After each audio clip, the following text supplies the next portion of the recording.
Bé, m'agradaria que constés en acte que el motiu pel qual estem votant que no a l'aprovació d'aquests comptes de totes les empreses, el que hem explicat anteriorment, que és que no podem tenir la certesa del bon funcionament dels comptes d'aquestes empreses tenint en compte les reunions que es desenvolupen, que no excedeixen, en el millor dels casos, una hora al mes, i a banda se'ns proporcionen els comptes amb massa poc temps com per poder-los analitzar en profunditat.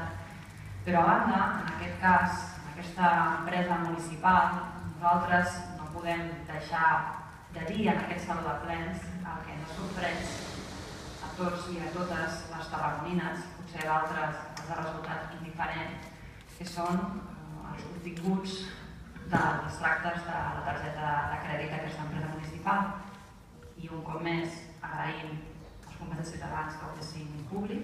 Gràcies a això ara també fiscalitzarem la resta de targetes de crèdit. Per part nostra també hem demanat altres anys perquè pensem que hem d'estudiar què s'ha fet des d'abans.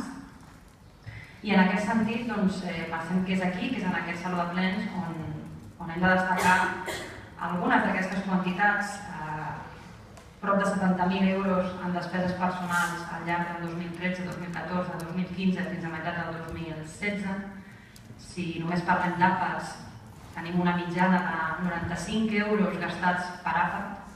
El 2013, 7.052,98 euros gastats en restaurants.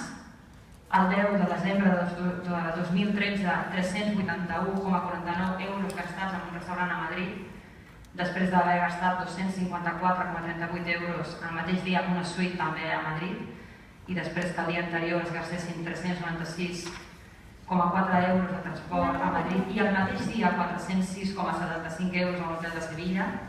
I també, continuant en el 2013, podríem parlar del viatge a Toulouse pel mòdic preu de 1.482 euros, només per parlar d'algunes de les despeses del 2013.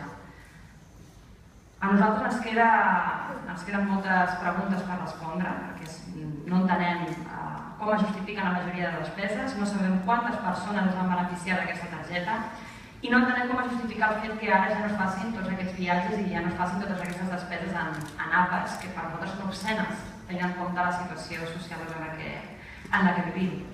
I esperem aclarir-ho aviat, no només per nosaltres, sinó per respecte al conjunt de la ciutadania.